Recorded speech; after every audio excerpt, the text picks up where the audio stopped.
दुष्कर्म के बाद एफआईआर के डर से आरोपी ने नाबालिग पीड़िता से रचाई शादी। पुलिस ने इस तरह उठाया राज से पर्दा।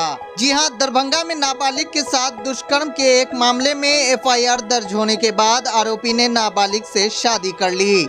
आरोपी और नाबालिग पीड़िता अब पति पत्नी की तरह साथ रह रहे थे। इसका खुलासा तब हुआ जब महिला थाना पुलिस 1 नवंबर 2022 को दर्ज दुष्कर्म के मामले में आरोपी की तलाश में छापेमारी करने उसके घर पहुंची। छापेमारी के दौरान पुलिस को पीड़िता आरोपी दुष्कर्म के आरोपी के साथ मिली। नाबालिग पीड़िता आरोपी की पत्नी बनकर उसके साथ रह रही थी। पुलिस ने पूछताछ की तो पता चला कि एफआईआर दर्ज होने के बाद दोनों ने रजामंदी से शादी कर ली। अब वो दोनों पति पत्नी के रूप में साथ रह रहे थे। महिला थाना पुलिस ने इस बारे में जब पीड़िता से पूछा कि तुम अब भी नाबालिग हो, शादी कैसे कर सकती हो, इस बात पर वह खामोश हो गई।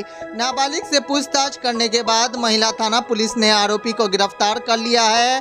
थाना अध्यक्ष नुसरत जहां ने बताया कि मब्बीओपी क्षेत्र की क्लास 9वीं की छात्रा ने युवक पर नशीला दवा खिलाकर दुष्कर्म करने का आरोप लगाते हुए प्राथमिकी कराई थी। इस मामले में आरोपी को गिरफ्तार करने के लिए कई बार छापेमारी की गई, लेकिन हर बार वह चकमा देकर फरार हो जाता था। इसी बीच सूचना मिली कि आरोपी अपने घर पर है। आरोपी के बारे में सूचना मिलने के बाद दरोगा कुमारी मधुबाला ने पुलिस टीम के साथ आरोपी के घर पहुंची और छापेमारी की। इसमें आरोपी को दबोच लिया गया है। हालांकि आरोपी के घर पीड़िता भी मिली है और उसने शादी कर लेने की बात कही है।